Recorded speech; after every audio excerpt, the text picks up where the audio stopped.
Bonjour à tous. Eh bien, prenons un instant ce matin pour lire et méditer un passage du livre du ciel de Loïsa Picaretta.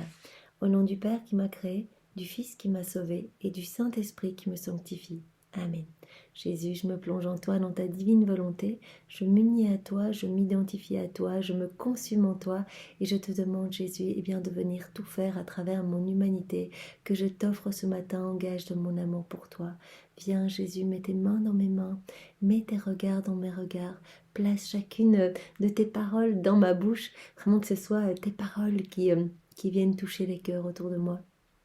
Viens penser à travers mes pensées, faire battre mon cœur, viens dans chacune de mes respirations, viens dans tous mes mouvements conscients et inconscients, que tout soit fait par toi, pour toi et en toi, et que tout puisse te glorifier, Seigneur. Je veux vraiment devenir pour toi un instrument de paix, d'amour et de miséricorde, et je veux que tu viennes bien t'établir dans mon cœur avec le Père, le Saint-Esprit, ton royaume, ton trône, tous tes attributs divins, et que tu puisses te sentir libre d'agir, que tu puisses te sentir bien dans mon âme, et que vraiment mon âme soit pour toi un tabernacle de consolation, vraiment un lieu où tu vas pouvoir te réfugier, Seigneur, vraiment à l'abri de toutes les iniquités et les méchancetés des hommes. Viens maintenant nous disposer, Seigneur. Vraiment, ouvre nos intelligences, nos cœurs, pour que nous puissions recevoir ce nouvel enseignement que tu vas nous donner ce matin, pour que nous grandissions en sainteté, que nous nous rapprochions de toi et que nous désirions ardemment cette vie vraiment dans ta divine volonté, cette union sanctifiante avec toi. Parle à travers ma bouche, que ce moment devienne divin, éternel, qu'il puisse vraiment toucher de nombreuses âmes, puisqu'il est fait par toi, Seigneur. Et envoie-moi ton Esprit Saint pour que je reste toujours dans ta vérité. Alors le passage que nous allons méditer est celui du 28 décembre 1921. Donc je suis vraiment l'ordre du livre. Alors même si parfois en lisant les titres, je me dis on va pas faire ça, c'est tout court. Le Seigneur vraiment a pris le temps d'enseigner tout cela à Louisa. Vraiment, il a dit nommez rien parce que chaque parole peut toucher un cœur, peut vraiment convertir une âme, etc. Donc le Seigneur sait ce qu'il fait, il a béni chacun des mots et donc tout est important. Donc nous allons faire ce passage qui est très court. C'est Louisa qui parle. Conséquemment à certaines choses qu'il n'est pas nécessaire de mentionner ici, je me sentais tourmentée et mon état dépressif me donnait l'impression que j'allais mourir. Donc Louisa a parfois elle est parfois dans un état un peu de tristesse parce qu'elle ne voit pas Jésus ou que Jésus lui a parlé bien de sa justice qui devait se déverser sur les hommes. Voilà, les hommes provoquent, les hommes chassent Dieu de leur vie, tous les actes sont déconnectés de la divine volonté et à un moment, eh bien, il y a cette justice qui fait partie vraiment des piliers, des attributs divins qui doit se déverser sur les hommes pour que vraiment les hommes puissent revenir à Dieu. Et donc Louisa est souvent dans un état vraiment de tristesse où où elle ne sait pas très bien quoi faire. Elle s'offre comme une victime, elle s'offre pour réparer, pour expier, etc. Mais voilà, tout ce qu'elle demande, c'est voir tout le temps Jésus et elle souffre de ne pas voir Jésus. Et souvent Jésus ne se montre pas à Louisa pour pouvoir exercer sa justice parce que quand il vient près de Louisa, eh bien elle répare tellement, elle est tellement dans la divine volonté à faire tout au nom de tous que que le Seigneur dit, bien quand je te vois, je ne peux pas exercer ma justice est complètement apaisée. Et les hommes ont parfois besoin d'être secoués parce que dans les épreuves que j'autorise dans leur vie parfois, les hommes reviennent à moi, se mettent à genoux. C'est vrai que dans les moments difficiles, combien d'hommes ne se mettent pas à genoux pour demander de l'aide au ciel. Et donc voilà, Louisa est dans cet état un petit peu dépressif et elle a l'impression qu'elle va mourir. Alors mon doux Jésus vint et me prit dans ses bras, comme pour me soutenir et me donner la force. Plein de douceur et de bonté, il me dit « Ma fille, qu'est-ce qui ne va pas? Qu'est-ce qui ne va pas? Tu es trop déprimée, je ne veux pas cela. » Donc Jésus ne veut pas qu'on soit triste, Jésus ne veut pas qu'on soit tourmenté, Jésus ne veut pas qu'on soit dans un état d'angoisse, de doute. Il nous aime, nous sommes ses enfants et il veut le meilleur pour chacun. Et donc parfois, c'est vrai, parfois il autorise des choses difficiles dans nos vies pour notre sanctification, mais il va nous donner toutes les grâces pour porter cela et vraiment nous amener à bon port. Il va vraiment faire tout pour que notre âme s'ennoblisse, s'embellisse. Et donc il dit à Louisa, mais qu'est-ce qui se passe? Toi, tu es remplie de divin, tu es remplie de moi. Pourquoi tu es triste? Quand tu es triste, cela vient directement affecter mon cœur à moi. Je lui répliquai, mon Jésus, aide-moi, ne m'abandonne pas dans une telle amertume. Ce qui me déprime le plus, C'est quand je sens une volonté monter en moi et que j'ai le goût de te dire, cette fois tu vas faire ma volonté et non l'inverse. Donc en fait, Louisa, elle a une crainte terrible de faire sa volonté propre. Elle a tout le temps peur de sortir de la divine volonté, elle a peur de prendre des décisions qui émaneraient de sa volonté propre et de déplaire à Jésus. En fait, vraiment, elle a reçu cette grâce de la sainte crainte. Nous pouvons la demander, nous aussi, ce matin. Vraiment, la sainte crainte, c'est aimer Jésus à un point tel que qu'on a peur de lui faire de la peine, en fait, par nos comportements, par nos décisions, etc. Et donc elle dit, voilà, en fait, mon état de tristesse vient du fait que j'ai peur de faire un pas de travers, quelque chose qui va te déplaire. Mais Jésus lui a déjà dit plein de fois, de toute façon, tu n'arriverais pas à sortir de ma divine volonté. J'ai repoussé tellement les limites de ma volonté dans ton cœur, parce que vraiment le cœur peut absorber une certaine quantité d'amour, après voilà, on est humain, et bien il a repoussé tellement les limites de sa divine volonté que Louisa, elle est imbibée à ras-bord, je dirais, elle est remplie de divin dans tous les sens, tous ses mouvements sont des mouvements divins, etc., tout est éternel en elle. Rien qu'à penser à cela me donne la mort. Donc rien qu'à penser que je pourrais te décevoir, donc dit Louisa à Jésus, eh bien cela lui cause une tristesse qui pourrait lui donner la mort. Comme il est vrai que ta volonté est la vie. Donc elle a vu tellement ce qui se passait quand elle faisait des actes dans la divine volonté. Jésus lui a montré toutes ces lumières, la splendeur de tous ces actes qui pouvaient toucher dans le passé, dans le présent, dans le futur, toutes les âmes qui sont sauvées, les âmes du purgatoire qui sont purifiées, etc. Qu'elle a peur de faire un acte en dehors de la divine volonté, même si Jésus vit en elle et que très souvent eh bien, il bouge en elle pour lui montrer qu'il est toujours là. Parfois il sort un bras en disant mais Louisa, arrête de douter, arrête voilà, de penser que tu aurais pu quitter ma divine volonté, je suis là et quoi qu'il arrive, je suis installée définitivement. Louisa, elle est au 4e niveau de la vie dans la divine volonté, donc elle est imbibée de divin. De toute façon, tout ce qu'elle fait glorifie la Trinité et elle répare constamment au nom de tous par chacun de ses mouvements, ses clignements d'yeux, voilà son état où elle tousse, où elle parle, etc. Voilà. Elle dit, comme il est vrai que ta volonté est vie. Mais hélas, les circonstances me pressent, aide-moi.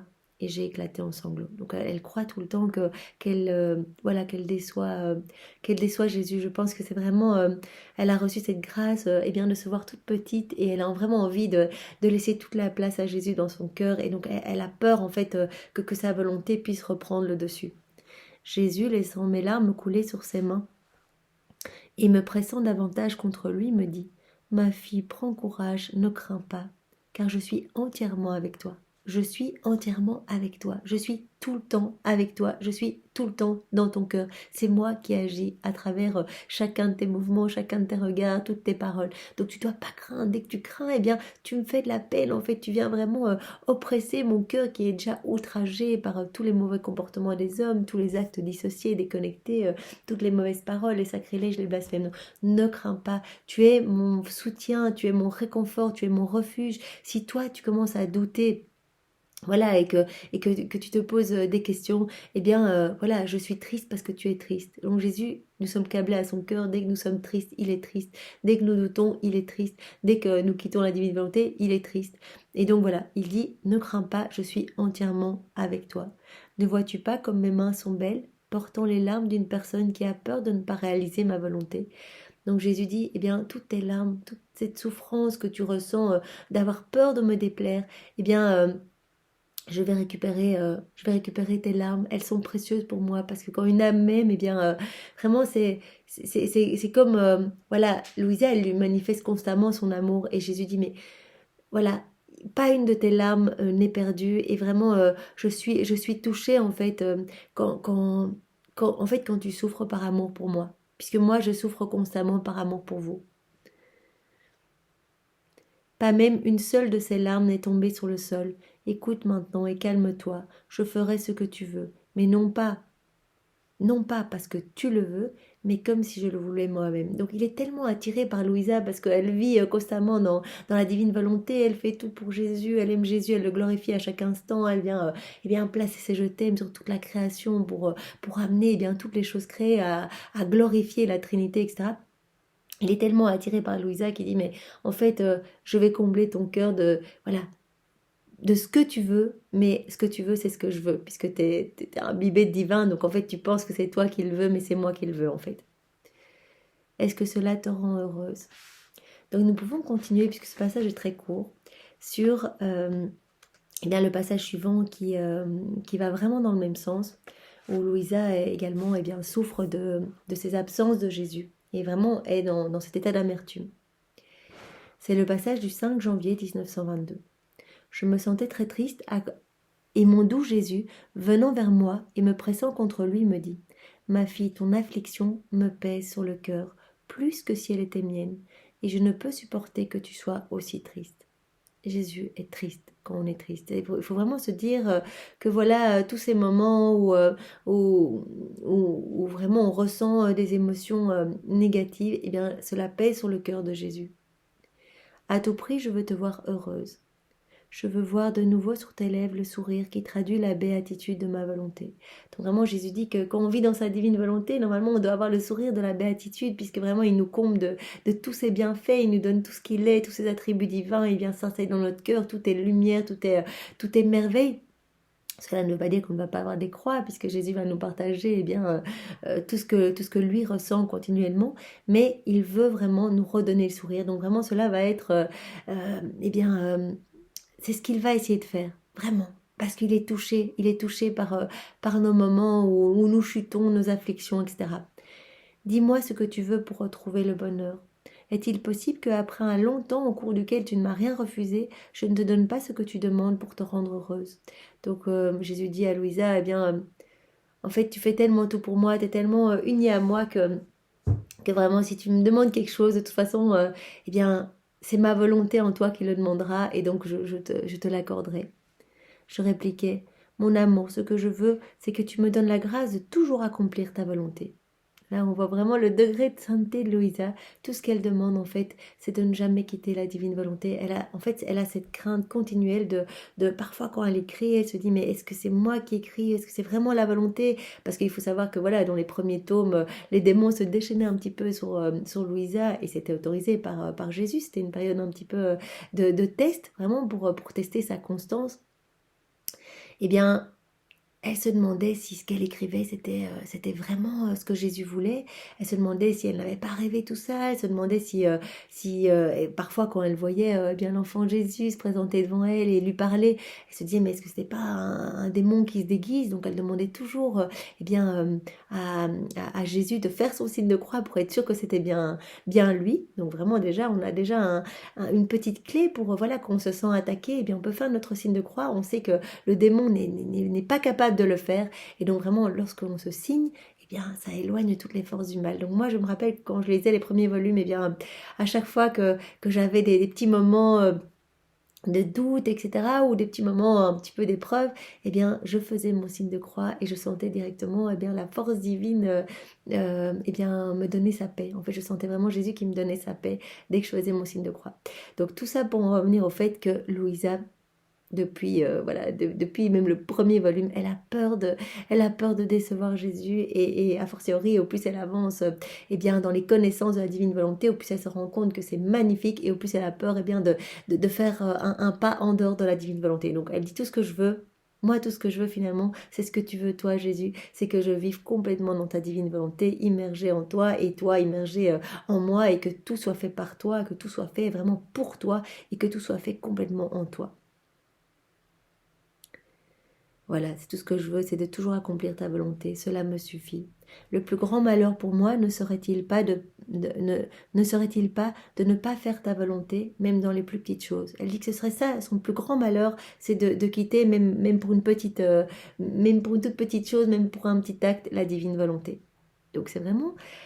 Nous pouvons vraiment voir le degré de sainteté de Louisa et aspirer à la même chose. Nous pouvons demander à Jésus, vraiment conduis-nous. Nous pouvons même demander à Louisa d'intercéder pour nous, puisque vraiment c'est notre chef de file, et finalement elle a reçu, elle est devenue dépositaire de tout le royaume de la divine volonté, vraiment pour que nous venions comme des petits maillons nous attacher à Louisa, qui est le premier maillon après Jésus et Marie. Et donc vraiment nous pouvons demander de l'aide à Jésus, bien sûr. Jésus, nous voulons vivre dans ta divine volonté, puisque c'est sa volonté à lui, eh bien, il va nous aider, il va nous donner les grâces de la constance, les grâces de l'abandon, les grâces de la souvenance, nous rappeler souvent de l'appeler tout au long de notre journée. Voilà, il va vraiment venir nous aider, il va dépouiller notre âme de tout ce qui l'encrasse, en fait. Il y a beaucoup de choses dans nos vies qui, voilà, qui nous enténèbrent, même des relations plus superficielles, etc. Et vous allez voir, le Seigneur va s'occuper de tout, il va faire un grand tri, il va tout nettoyer, et en fait, tout va paraître assez facile, même s'il y a des choses qui, de prime abord, peuvent paraître difficiles, eh bien, il faut faire confiance et prendre tout comme venant de ses mains divines. Jésus, à partir du moment où on s'est abandonné entre tes mains, eh bien, donne-nous la grâce de te faire confiance jusqu'au bout, en fait. On peut pas lui demander de nous dépouiller, et puis à partir du moment où il commence à nous dépouiller, en fait, dire, en fait, non, j'étais quand même attachée à toutes ces petites choses du quotidien. Donc vraiment, on peut demander cette grâce, on peut demander à Louisa d'intercéder pour nous, on peut demander bien sûr à notre maman du ciel de nous aider, elle qui a vécu constamment dans la divine volonté, qu'elle nous prenne par la main et vraiment qu'elle vienne déposer dans nos cœurs la foi, l'espérance, la charité, ces trois vertus théologales et qu'elle nous aide, vraiment qu'elle nous ramène par la main à notre juste place d'enfant de Dieu, d'enfant de lumière, que nous puissions nous laisser travailler par les mains divines de Dieu et que nous puissions récupérer cette ressemblance que nous avons perdue à travers les siècles, vraiment en nous plongeant dans nos volontés propres. Donc Louisa, c'est tout ce qu'elle aspire, vraiment le Seigneur l'a travaillé, il a choisi Louisa parce qu'il lui a dit, écoute, moi j'ai fait le tour plusieurs fois du monde pour trouver vraiment la plus petite, la plus humble, etc. Il a choisi Louisa parce que justement elle n'était pas scolarisée, Louisa elle a été jusqu'en première primaire et elle était en fait très malléable parce que Jésus le dit, à partir du moment où on est vraiment dans les choses du monde, qu'on a des diplômes, etc., on est beaucoup moins malléable, notre esprit il est déjà gorgé de différents savoirs humains et finalement on laisse pas de place à Jésus. Soit on se remplit des choses du monde, soit on se remplit de lumière et de la lumière de Jésus. Donc vraiment, il a choisi Louisa vraiment pour la travailler et Louisa, elle a été tellement travaillée par les mains de Jésus, elle s'est laissée tellement faire que vraiment... elle est devenue comme un autre Christ. Jésus est vraiment venu prolonger sa vie en elle et déposer toutes les merveilles. Elle est devenue la dépositaire de tous les biens divins, de tous les attributs divins, de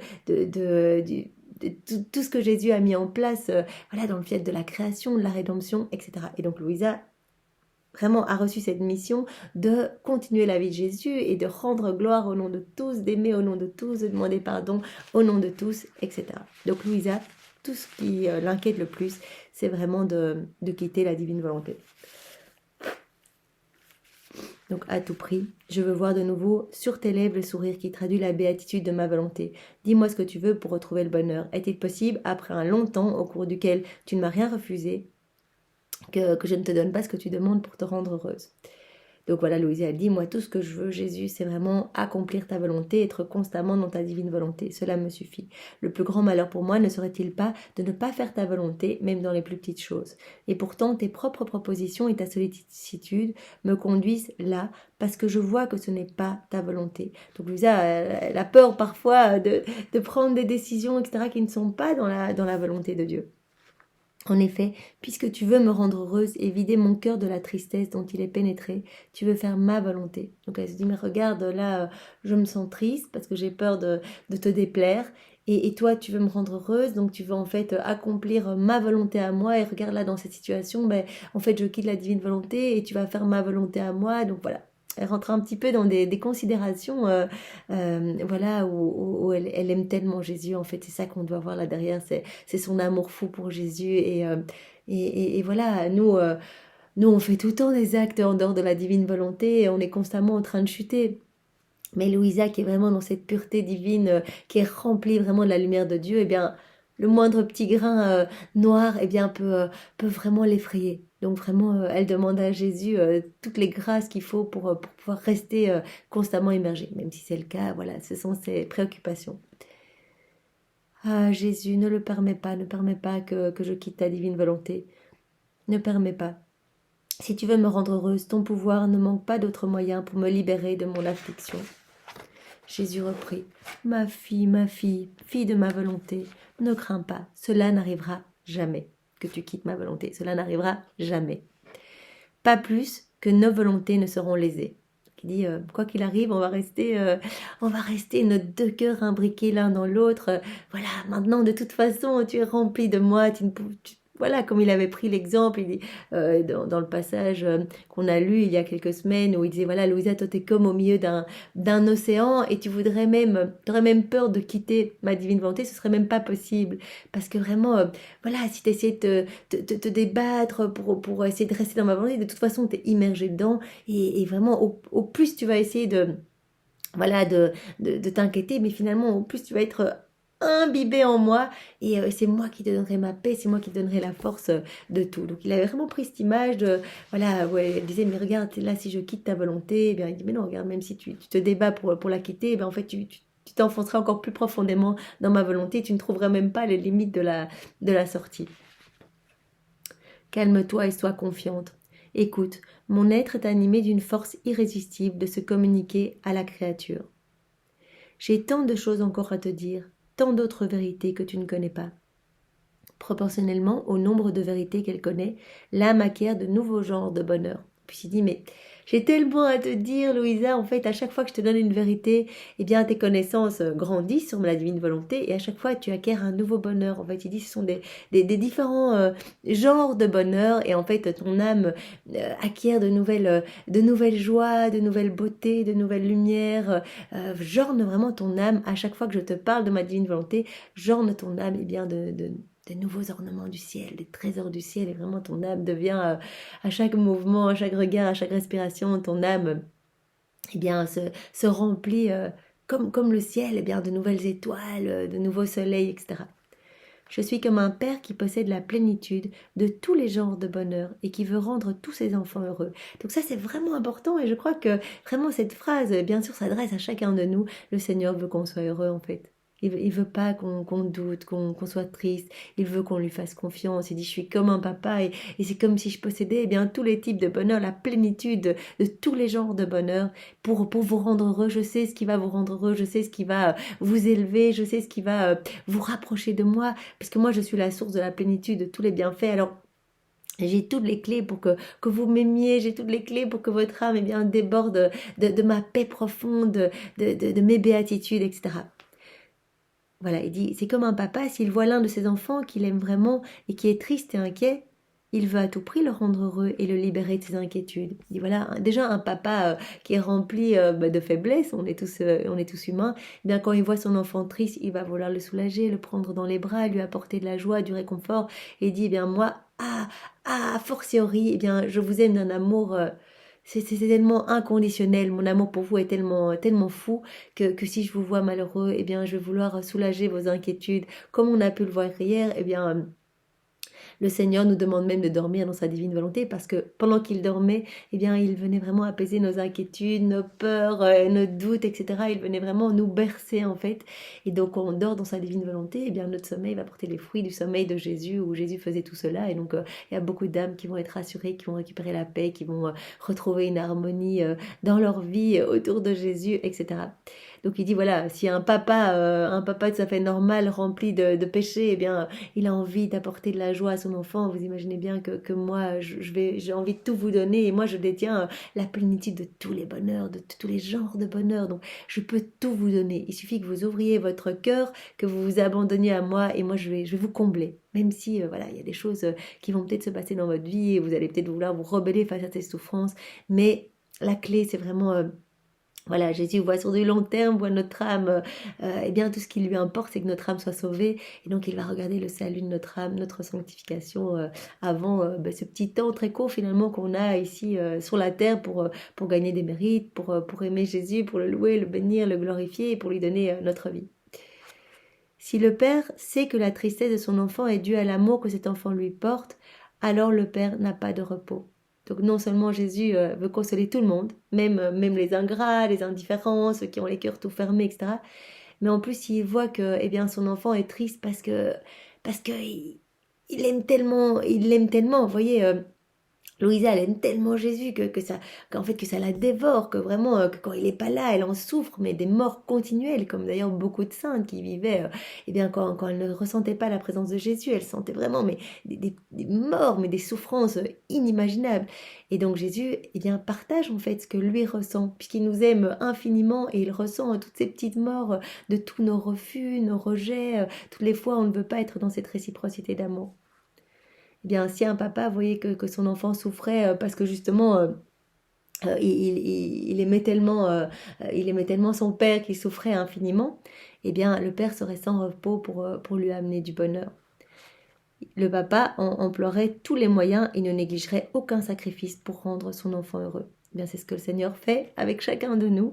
Déjà, nous, voilà, où on est un petit peu dans le monde, où on ne pense pas tout le temps à Jésus. Eh bien, Jésus veut notre bonheur, mais a fortiori, eh bien, une âme qui est toute consacrée comme Louisa, qui a donné sa vie, sa volonté à Jésus, eh bien, le Seigneur va vraiment tout faire pour vraiment lui amener la paix et le réconfort.